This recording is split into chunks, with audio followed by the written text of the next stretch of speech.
When couples are in an erotic alive marriage, it's not about new sex positions. It's not about new fantasies or looking at porn or something like that that's going to bring in new ideas. I have nothing against new ideas, actually, right? But those usually just give a little bit of energy if they do. But there sometimes attempts to put bandages over the kind of crumbling foundation of the marriage rather than the marriage has something robust out of which your creativity and your willingness to play together allows for, because what I think a lot of people are reacting to is that the marriage is stale. Erotic couples aren't necessarily trying all kinds of new things all the time, but it feels authentic and alive, even if you're playing the same game over and over. Okay, welcome everybody. I'm glad to have you here. So this discussion, we're going to talk about keeping passion alive in celebration of Valentine's Day. And for anyone that's new here, these are just discussions, teaching sessions that are offered in conjunction with the Ask an LDS Marriage and Sexuality Facebook group. So I am that LDS therapist. I am JFF. What we do is we collect questions that have come in and decide on a theme based on what kinds of questions are there. And then I have once a month an instructional session like this one. And then just to kind of remind you of some of the norms and expectations is just that our hope in creating this group is to have a place where there can be meaningful conversations around the challenges that we confront in our relationships and how to have better emotional and sexual partnerships, and to learn from one another, coming from various points of view. And we always hold the expectation like people can be intimate in the sense that they can share how they honestly feel, what they believe, what their experiences have been, however different they may be from one another. But we always expect respectful conversation, and that you're not calling people to repentance to be a particular way, be more like you, right? Whatever that is. And instead sharing who you are. But if you aren't respectful, if you are condemning people and so on, then you'll be asked to leave if you can't change your behavior. And of course, this is everything I stand for in our relationships. The way if you're in an intimate marriage, if you're in an honest marriage, you're coming up against difference all the time. And difference kind of sucks, I mean, we like validation. We like people to think the same way we do. It makes us feel safer. It makes us feel good about ourselves. But life and marriage and relationships are not designed that way. They ask us to make room for and learn from difference, which always kind of breaks the ego, punctures our sense of how we want things to be. And how we handle that determines the quality of our relationships. A lot of us handle that by getting more condemning and judgmental, or we retreat and we don't share who we are. But as I'm going to talk about today, that's always what kills the life force of a relationship.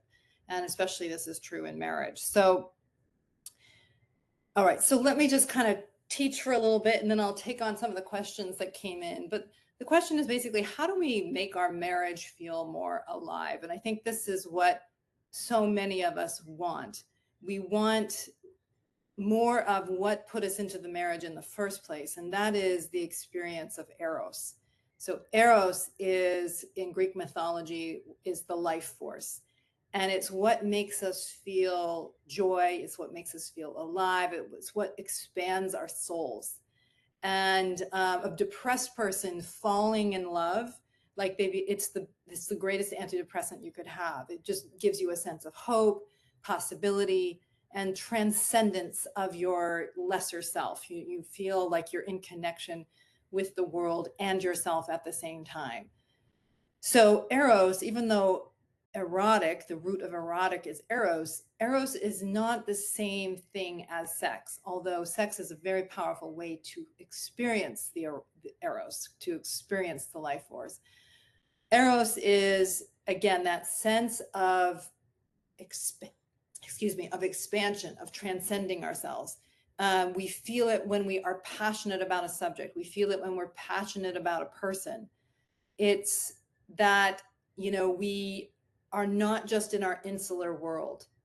And so, we are immersed in that experience when we first fall in love. If you think back to when you have fallen in love, uh, that sense of like joy and ease and happiness that you felt, it was like perfection. And um, of course, our biology is helping us tremendously. Our brains are flooded with dopamine.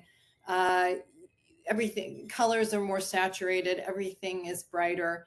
And there's just tons of validation, right? And that is your partner's reflecting back to you how attractive you are, how desirable you are, how much your soul touches theirs.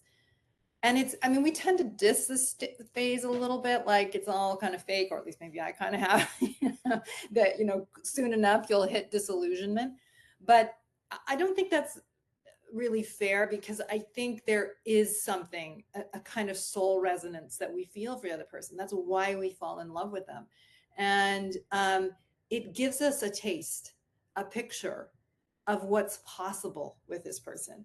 What we all kind of hope, though, is that it's just going to stick for us. And unlike the other people that, seem to resent each other and eventually get divorced, they obviously didn't pick the right person, because there's no way we would ever feel that way about each other when we feel so alive when we're with one another.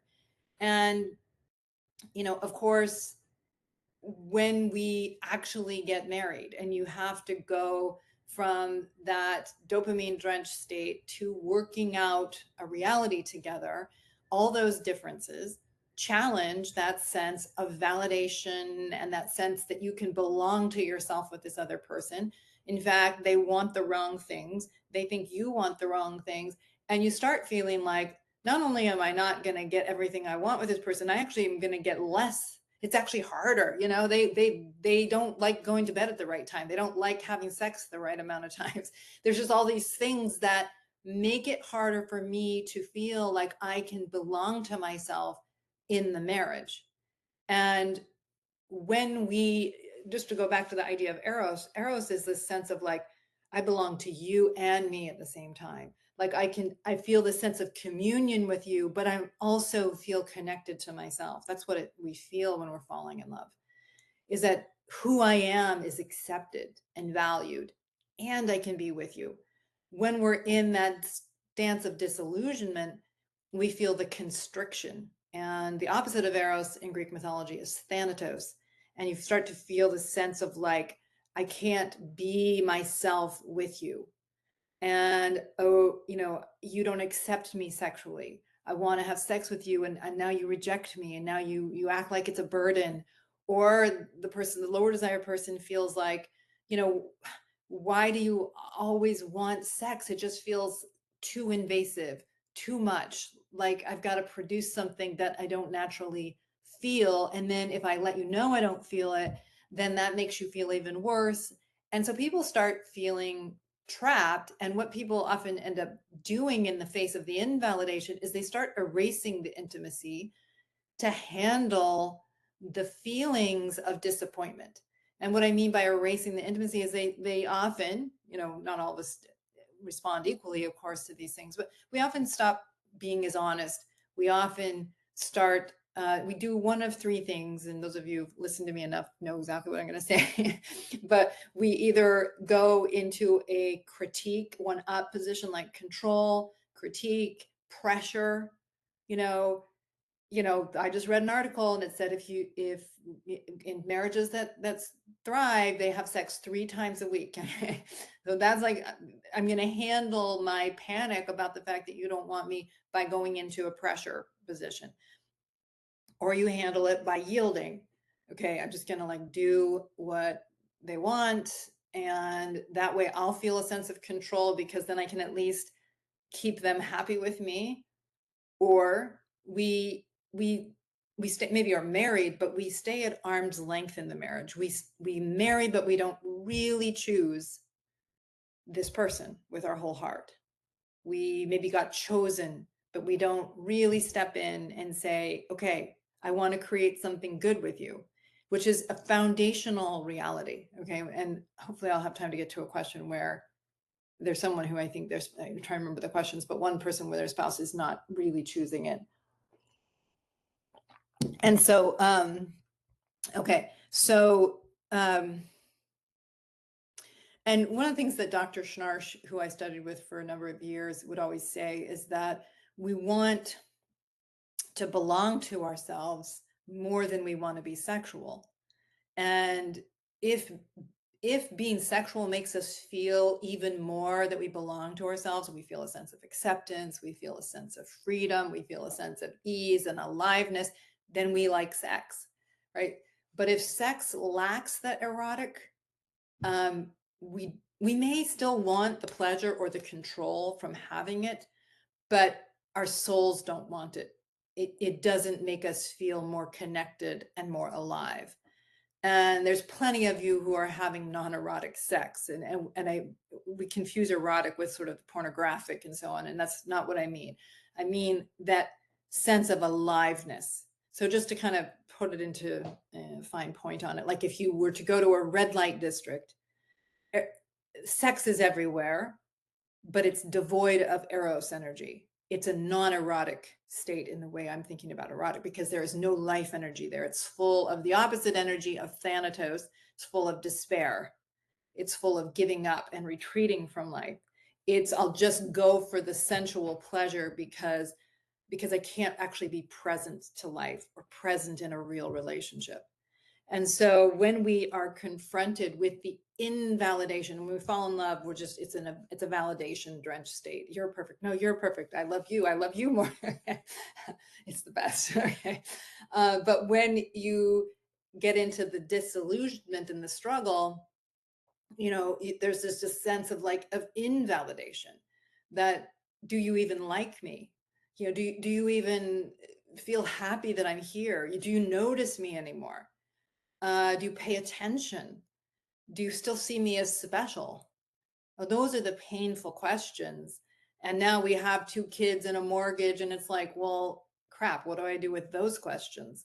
Because I don't always feel just attracted. In fact, I feel rather annoyed that you're doing these things, and vice versa, right? So the reality erodes that initial illusionary state, which is not to dismiss it too much, because I do think there's something resonant and real when people fall in love, because we don't fall in love with anybody, right? There's something that we're connecting to in the other person, but the invalidations and our reactivity starts to layer on and kill the life source.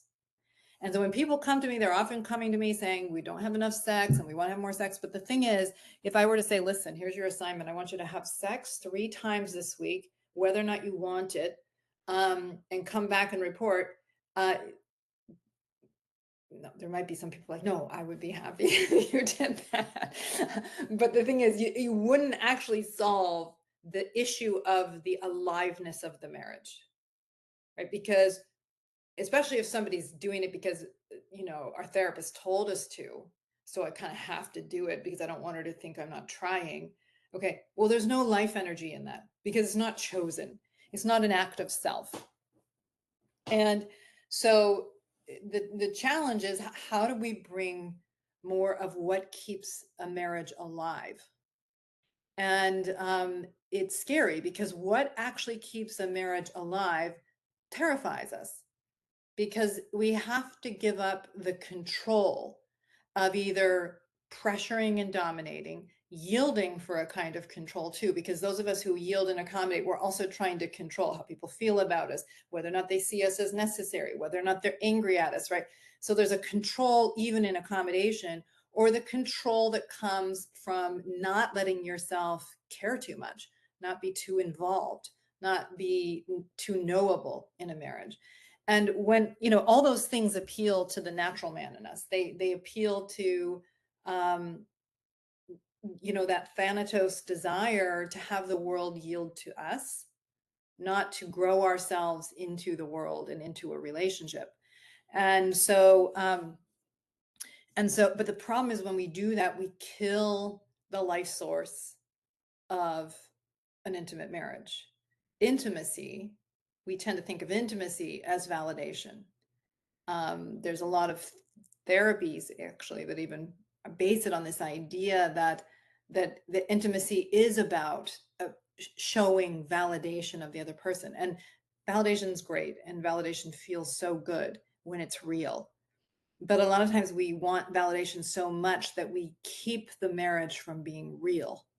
We pretend too much, we mask too much, we acquiesce too much.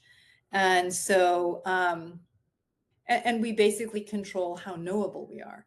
So we keep the marriage from growing, which it has to do if it's going to stay alive. It has to be based in enough truth and honesty to keep growing. But that will stretch our souls and it will test our faith. And what I mean is not faith in, a specific ideology per se, but more our faith in goodness, our faith in love, our faith in ourselves, our faith in the reality of how human beings can really be in connection with one another. Because if we are more cynical and we take safety in a kind of cynicism, well, then we won't take the risk of of accommodating, or should I say integrating more truth into who you are as a couple. Okay. Let's see where I'm. Okay. Okay. So, so again, so what's at the core of aliveness in marriage? It's that sense that we can transcend our lesser selves in the marriage, that we're growing, that we're alive. When they have done research on who are the most happily married people, they talk about feeling like the marriage made them a better person. That in the marriage they grew to be more than they were before they got married. Those that are unhappy feel like their lives have gotten more limited, more constricted, less real. That a lot of times when I'm talking to couples in the work I do, I'll ask them, have you lived up to your own expectations in this marriage? Like they may be going on and on about how disappointed they are in their partner. But then the question is, do you like who you are in this marriage? And when people are unhappy in their marriages, they almost never like who they are. They also are very disappointed in who they've been, how they've handled their disappointments, that they don't even find themselves desirable either, right? And so, and so, when we grow into something better, we let the marriage help us do that by revealing to ourselves what is immature in us, what is lesser in us. But what it also is, in my opinion, is a lot of times we think, and a lot of the questions I get are about basically how do you tell me the strategies that will help us get to this end goal that I want. We'll have more sex. My spouse will want to try more novel things. How do I make that happen? And I do have some ideas about that. Okay, I'm going to talk about what I think does help a marriage grow in a sexual relationship. But what the paradox often is that the way we grow is by the intimacy of just knowing the other and being known without trying to wrestle it into a certain form or to make anything happen. That just in the knowing and being known, you are now, and the accepting of those differences, you're now in different, more fertile ground because you've integrated more truth and less condemnation and judgment and fear. And out of that fertile space, something new and something authentic to the two of you can grow in that space. When we won't tolerate love and intimacy in this way, let me know you and let me reveal myself to you without trying to control it or change it or morph it into the shape that will get me validation, that is an act of courage, of faith. And it's in that space that you can create something that makes room for two, right? So, okay, let me just see where my.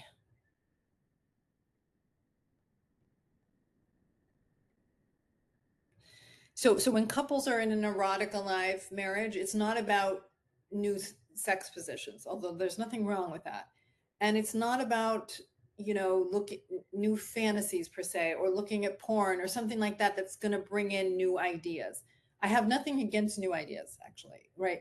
But those usually just give a little bit of energy if they do, very short term, but there sometimes attempts to kind of put bandages over the kind of crumbling foundation of the marriage, rather than the marriage has something robust out of which your creativity and your willingness to play together allows for, because what I think a lot of people are in reaction to is that the marriage is stale. It's not. Erotic couples aren't necessarily trying all kinds of new things all the time, but it feels authentic and alive, even if you're playing the same game over and over. Um, and so when you have a marriage that ultimately feels dead because there's too much self-protection in it, and there's too much guardedness and too much, like Sunday night, our routine is we do these things and we do 10 minutes of foreplay and then it's missionary position. The big issue is not that there's anything wrong with missionary position sex or 10 minutes of foreplay per se. It's that it's when it's like so rigid because there's too much control in it, a control of how exposed you are, a control of how much you know your partner. That's what kills it. Okay, it's not necessarily the the particular position of your body, right? It's that it's being driven by a rigidity that's undermining the aliveness and the joyfulness of the partnership. So I might have to move in a minute because the sun is starting to shine right into my eyes here. Okay, let's see. All right, I'm gonna get some questions here in a second. Let me just make sure I got all these things. Yeah, so just like so this is the foundational reality, and we grow our way into being able to accommodate more intimacy, right? And all the principles that I teach in my online courses, by the way, they're 20% off for Valentine's Day. And I think that the sale goes till the day after Valentine's Day. But anyway, so it's 20% off all the online courses. But so so in the principles that I'm teaching are about how do you grow your soul into someone who can accept herself or himself enough to self-reveal, to be more honest, including I don't like sex. I mean, what I mean is like you're not self-revealing it just to get more sex, but like who am I and who are you? I feel too pressured in sex, or I don't ever even think about it, right? Those are intimate conversations. And hang on, let's see if I can do anything different here. So and learning how to do that is what allows the marriage to grow, to sort of solidify its foundation on which you can play more, expose more, create more, and keep it alive. So I just want to, Chrissy, are there any questions that have come in that are just specific to that content? Sorry, only one question has come in and I hadn't had a chance to read it yet. It's a little bit long. Do you want me to just read it to you now, or do you want me to take a look while? Just take a look. If it's related specifically to the content, then I want it. Otherwise, I'll take the questions that have already come in. Okay, great. It looks like they're explaining a specific situation, so you might want to just keep going. Yeah. If you think it's related, bring it back to me. But okay, so this person writes, I'm the higher desire partner for novelty and adventure. My wife is more vanilla. I've tried to encourage her to explore more with me, but she's reluctant. I get tired of trying and tired of the routine sex. So more and more, I find myself content using porn to fantasize about the sex life I wish we had. But then I find myself feeling less passionate towards my wife and a bit resentful. I feel stuck in a lose-lose situation. Help. Okay. So for me, at the core of this is the question of how honest is this marriage? How able is each person to know themselves and to know their partner in those differences? I don't like novelty. I do like novelty. Okay, I don't like sex. I do like sex. Um, Not to change it or to correct it or to get it to be the right way, but to basically make room to understand each other at a minimum, to know how you may well be different than each other or even want different things. And so the question for me is that I would be thinking if this couple were sitting in front of me is, how does this couple hide from each other? How do they collude in creating a parallel life in which the invalidations of who you each are, you don't have to confront them directly? And when you kind of know my spouse doesn't want the same thing and I don't want to talk about it because, it gets her upset or it gets me upset, then it's just easier to go look at the porn or just kind of resent and kind of distance from the marriage because you feel more in control of that. Or on the wife side of this, I mean, I'm just sort of imagining this right now, but I know my husband wants more, but I feel, whatever she may feel, I feel pressured. I don't like it. He looks at porn, then he wants me to do those things, whatever she may tell herself. Therefore, I'm just like not going to bring it up, not going to talk about it. I'll just let him be the one that's got to deal with that issue because he's higher desire anyway. And when he brings it up, then, I'll give him the sex he wants. And then I'll just go back to my sense of control of just living my life in parallel form. And so, like, the wife in that situation, she probably doesn't like having these conversations with her husband because she feels like I'm a disappointment and I don't even know how to make myself want the things that you want. They're just what you want. And of course you want them because you look at porn and, and just to kind of either dismiss and defend. And then it's easier to just like, okay, fine, I'll do this thing you want. Now that sex is over, I'm relieved because I get 3 or 4 days off and I could just move back into parallel form, which is, those are conversations about trying to get the other person to think the way you do or manage them. Again, either pressure, concede, or distance.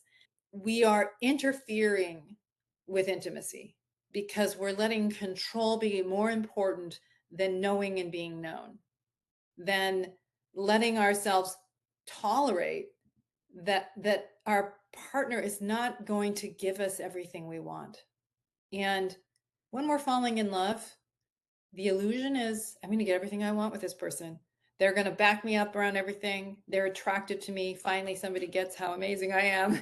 And this is just going to go on for eternity. Like, what could be better? And yet, the real test of marriage is, can I stabilize myself when I'm not getting what I want without being cruel, without being judgmental, harsh, distancing? That is the test of maturity, and one that we usually fail at. The natural man has no interest in it. It wants control, it wants reinforcement. And when we indulge it, we interfere with creating a viable, alive, long-term relationship. It's easy when you first fall in love, but once you've been married for a year or two, or sooner than that, the real test of your ability to tolerate intimacy and to really care about another person gets demonstrated often through the amount of intimacy that's in the marriage. So, okay, so the trick for this couple then, the trick, I mean, the goal is like just to create something more real between them, more honest. Even you want this and I want this, even if it's like we're like miles apart. I don't even know how we could want the same thing, but if you could do it in a form of acceptance, not demand, not you have to be more like me or I'm going to die. uh, you create a space in which something different can happen. And because it's chosen, it's agency based. Eros is all about agency. Eros does not want to be controlled, constricted, demanded. It cannot handle that kind of pressure. And a lot of times we're trying to prove all kinds of things through our sexuality, and our sexuality suffers because of it. And so, but choice is what drives it. It's what makes it feel like a place of freedom, because agency is at the foundation of it.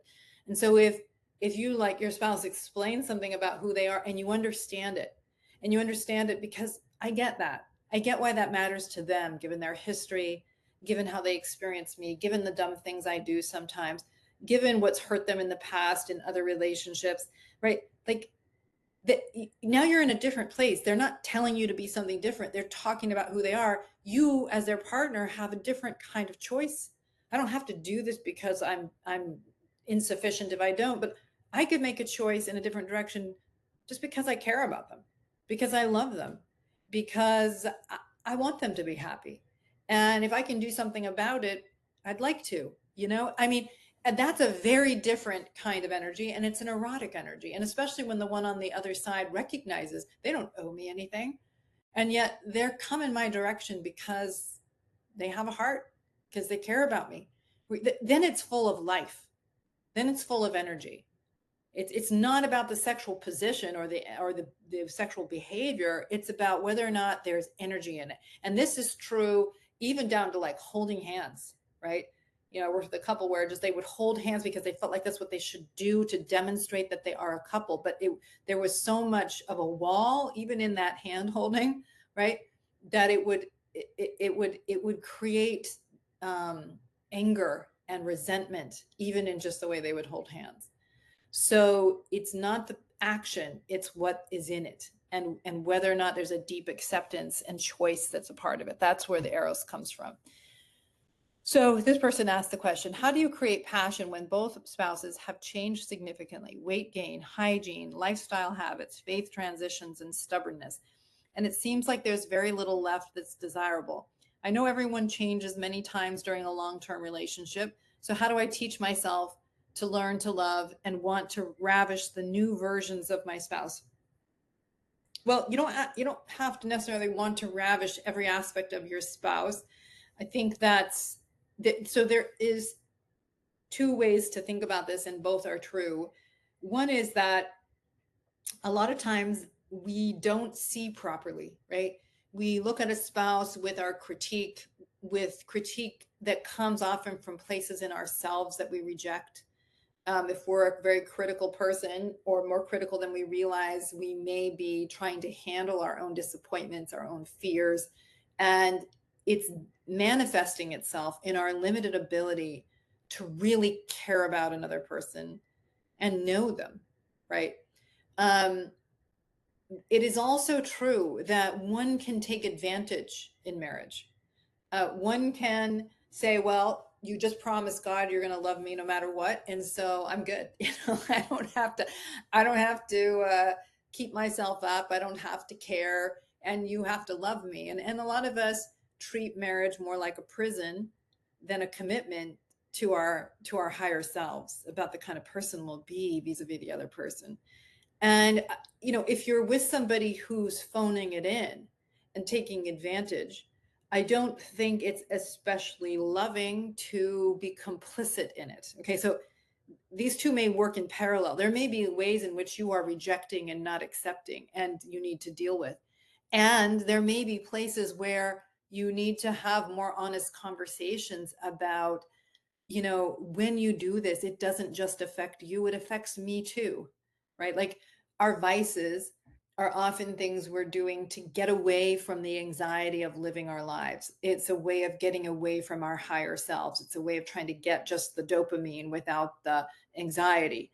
And we like the idea that our vices are private, that they just maybe affect us or how we feel about ourselves, but they don't. They affect, everyone around them. So anyway, I don't know how much this matters, but I've sometimes talked about my son who was struggling for a while in high school and was playing video games and depressed and so on.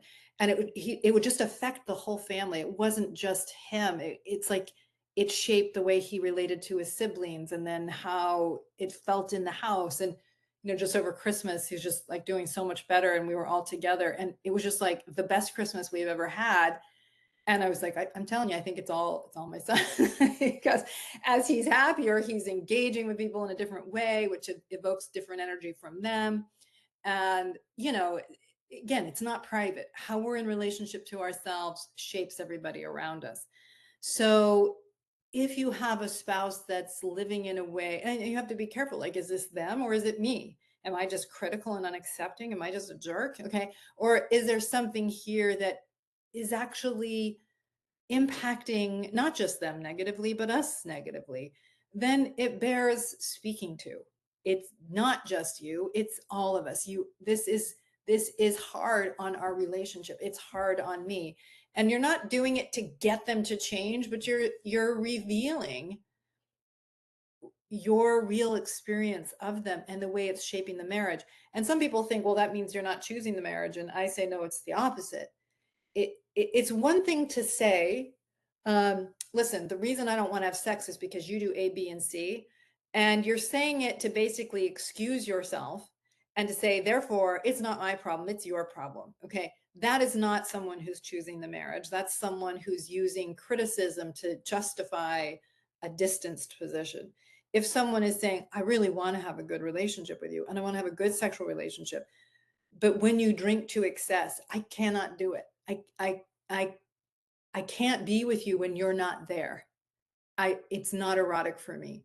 And I feel that I'm complicit in a problem that that you're not dealing with and yet affects all of us. I want a good relationship with you. I want something more real with you. So it's not how to say it, you're pointing to you're my person. That's why I'm speaking honestly to you. That's why I'm saying hard things, is because I'm invested in you and in us rather than, you're the problem, not me. That's a very different thing. Okay.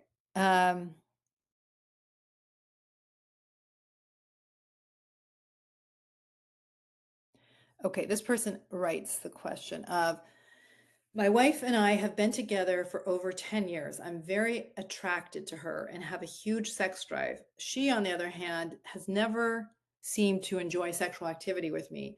I've tried to get her to talk about what would make her engage in sexual activity with me, but I don't get anywhere. I'm willing to try new things, toys, you know, anything that gives her sexual pleasure. Any advice on what to do? Um, so let me just sort of talk a little bit about women's sexuality and maybe even people that are in the lower desire position, if even for men. Um, but I would say that there's a very good chance that your wife feels that there's something, well, she may not, but many women feel like there's something wrong with me. I used to feel desire. I felt tons of desire before we got married. And then it just sort of went away and I don't know why. And maybe I'm just broken, right? And I think that that's just that's pretty normal, to be completely honest. I think men are, with lots of testosterone, are much more likely to feel their sexual desire as just a part of life. They're probably feeling it more than they even wish they were feeling it. Where women, they're more like, how um, the screensaver comes up, just kind of goes into sleep mode. Our sexuality does.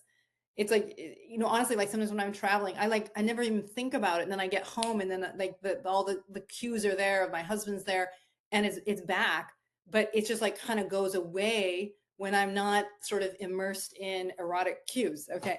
So I think that's true for many women. And especially when they start rearing children, that's just like a kind of selfless time. What I mean is you're kind of giving up aspects of yourself to keep these children alive.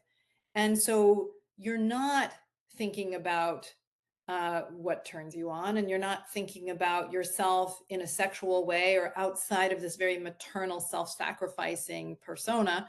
And so it's just like, not for many women, it's just like not in their way of thinking at all. And then when they think, okay, my spouse is getting upset by this and wants something, and I have no idea how to generate it, it actually ends up making it worse because they add on top of that, they kill the erotic by putting more demand on it, right? And uh, one thing you should never do when this happens, and a lot of people do this, is that when you've lost desire or you don't feel it naturally, the last thing you should do, and you're going to be like, no, don't say it, for the higher desire people out there, it is, you feel like, well, I just should have it because it's the responsible thing to do. But then sex turns into an obligation really quickly. And then you really lose desire, because Eros is about play. Eros is about freedom. Eros is about belonging to yourself. It is not about the wife's duty. Okay. Now, some people that want the control will pressure from that. Can't you give me 10 minutes? I've been working all day. Okay.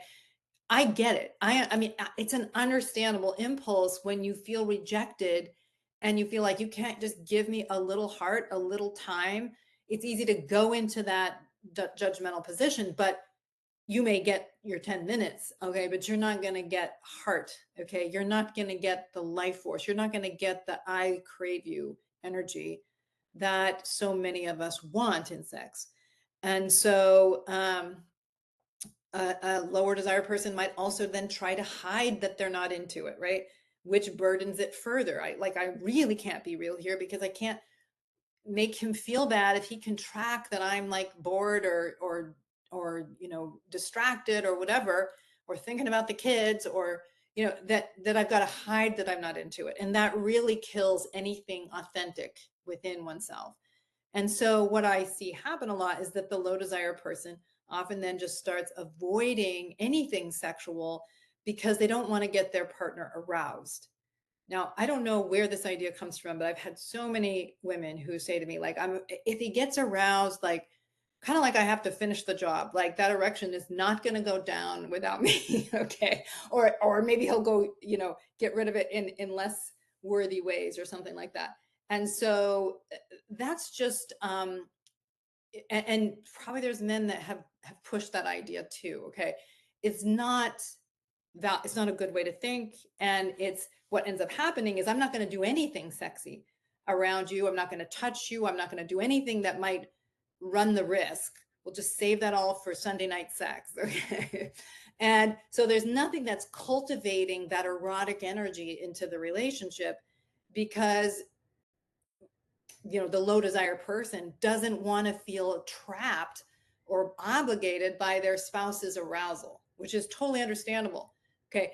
But what happens if you're like doing nothing that would get your spouse turned on, then you can't even feel it in yourself. You can't even play with your sexual energy. Now, you know, uh, couples that are really enjoying the erotic in their marriages are playing with that energy throughout the week, right? Throughout in their partnership. It's a part of the marriage, and enjoying being turned on without a release, enjoying that energy, what some sex therapists call simmering, right? You're actually kissing your partner goodbye, in a way that's like beginning to be a turn on for both of you while they leave and you don't see them for the next 8 hours, right? That is a way of keeping that pilot light going and enjoying the erotic. Now, tantric as an approach is entirely about, releases like, okay, opening the Christmas presents, it's fun. But what's really fun is, the Advent calendar. It's the 12 days of Christmas leading up to Christmas Day. It's all of the anticipation. That's where really the pleasure is yes, it's really fun, the culminating experience, but in French, the word for orgasm is a little death, okay, because then it's over and the energy is gone. And so in tantric, the idea is no, harness that energy, live in that energy. It makes you awake and alive and appreciating of your life and the beauty of the world and the beauty of your partner. And what I think we do sometimes, which is a real disservice in our fear of sexuality culturally, is we kind of teach the idea to kind of suppress it, um, and or once you're married then you don't have to suppress it, rather than no, accept that it's here, accept it as a part of humanity. Enjoy it even, right? Enjoy the fact of human arousal, but be responsible with it. Learn how to handle yourself in the face of feelings. I mean, those are the people that are free in life, is they can handle disappointment. They can handle the sense of distance between themselves and their spouse on occasion, right? That comes up in the intimacy of a marriage. They can handle unrequited sexual feelings without losing their minds. Okay. That's the measure of capacity. And so we have to learn how to handle ourselves, even enjoy, in this case, around sexual feeling, enjoy sexual feelings without it having to necessarily lead to orgasm. Because that's where you can enjoy. I'm not trapped by having sexual feelings. I'm not trapped by being attractive to my partner, or knowing that he enjoys me, or that I turn him on. That's the good stuff for women. They love that feeling. Uh, and to feel like that doesn't obligate me, well, that's the thing that then allows her to enjoy her desirability.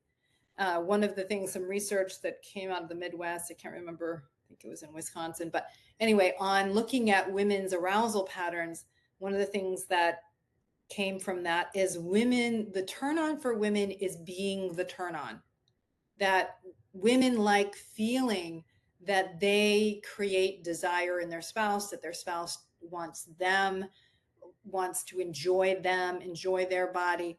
But if it makes us feel like we lose our freedom, well, then it doesn't work anymore.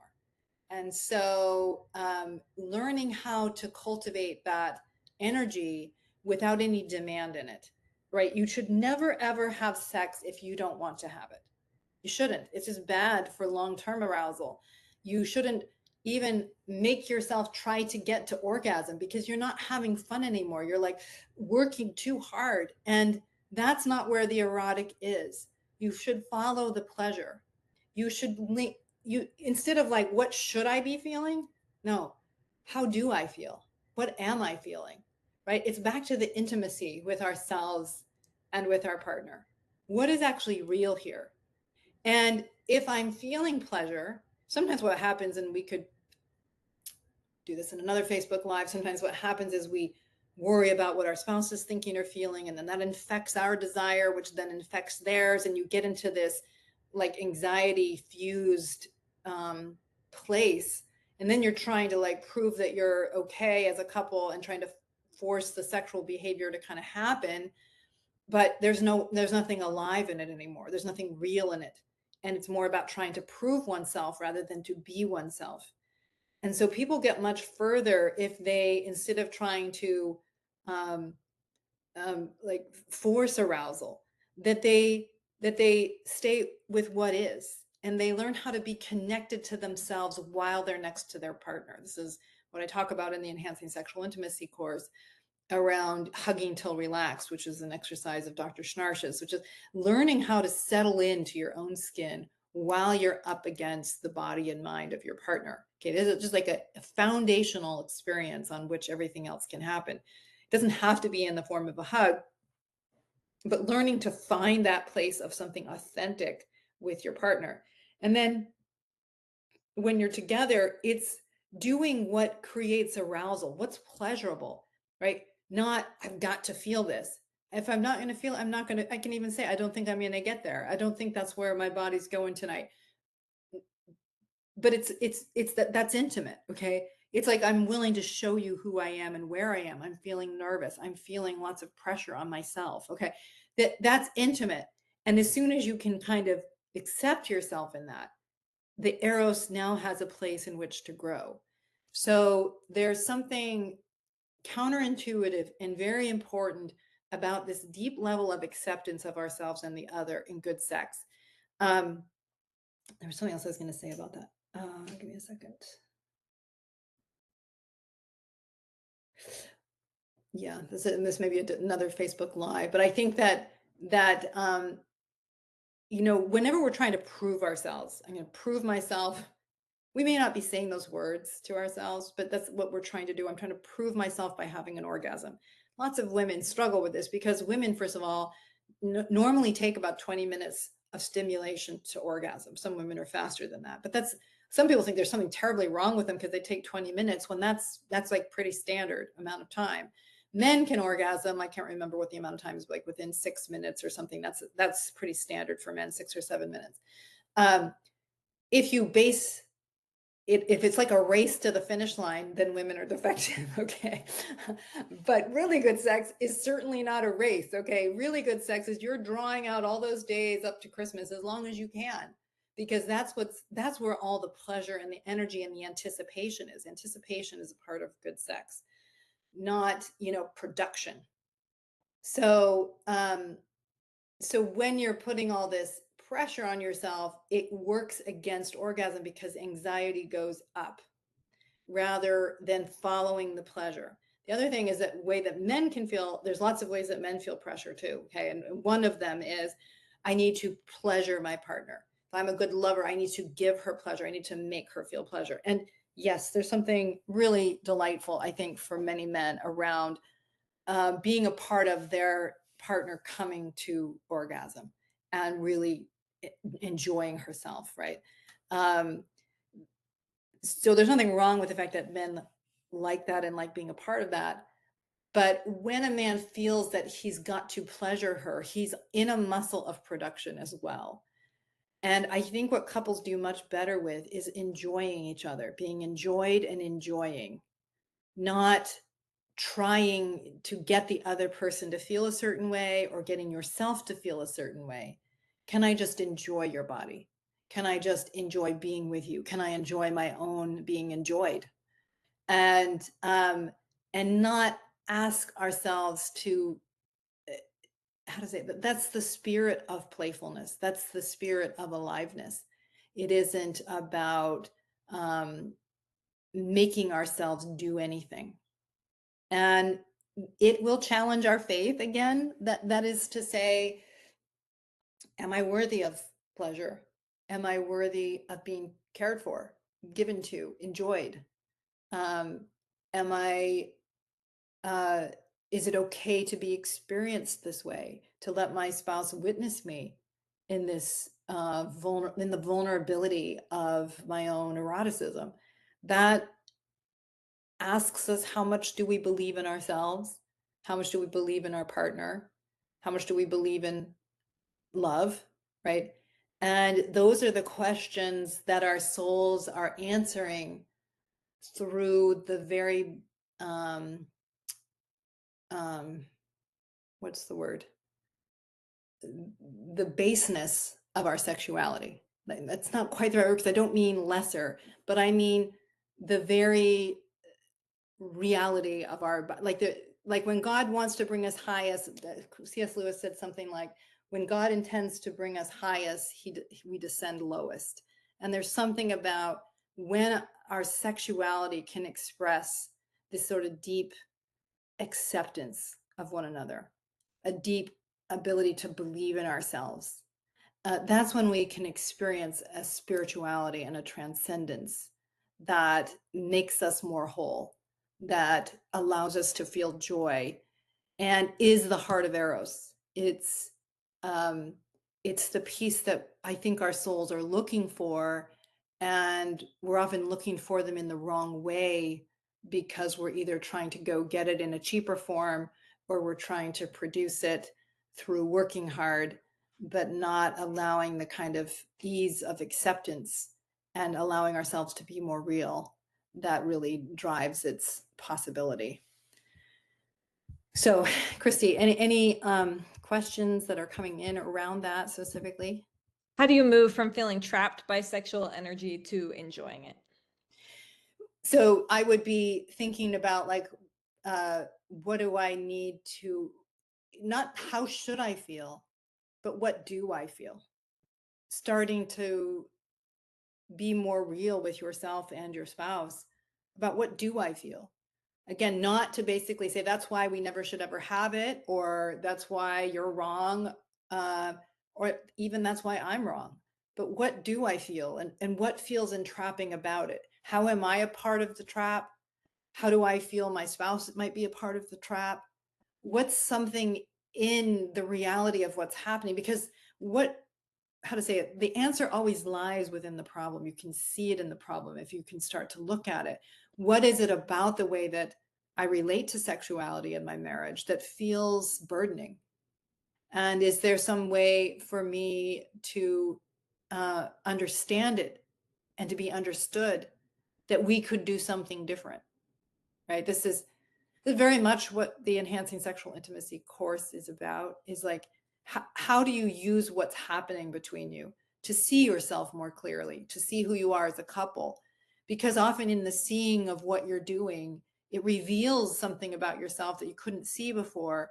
And then it increases your agency. It gives you new possibilities around how to be more accepting and more free as a couple, not burdening the intimacy with the demands of the ego. What I mean is the things we're trying to either prove to ourselves about ourselves or prove to our partner that we're doing in sex, and making it a place we don't ever want to be.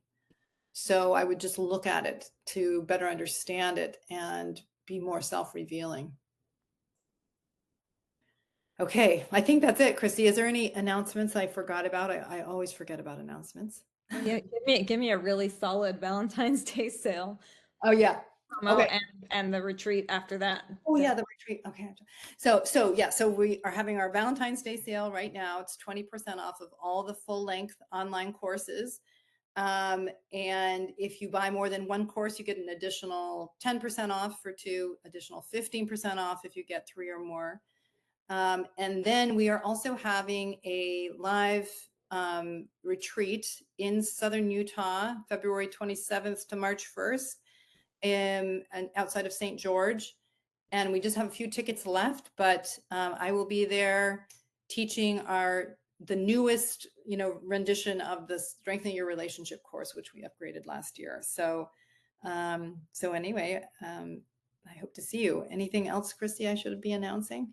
Well, someone just asked, do you recommend that couples take the Enhancing Sexual Intimacy course or instead do the separate courses, the Art of Desire and Art of Loving? I mean, I honestly don't think there's a wrong way to jump into this, because what happens is if people start with Art of Desire and Art of Loving, then they go through it and they say, okay, let's now work on the couples thing. When people go through the couples thing, they're learning things about themselves, seeing things, and then they take that information into the individual courses. So I honestly don't think there's a way to do it that's the right way. I think I would just start with where do I think I'm more likely to do it? Am I more likely to do it if we're doing it together? Or am I more likely to do it if I'm doing it on my own? Because just getting into the material and starting to take a look at your relationship to yourself and your sexuality and your partner at any entry point is just going to help you to start cultivating a better relationship to all three. Perfect. Okay, thanks everybody, and I will see you next month.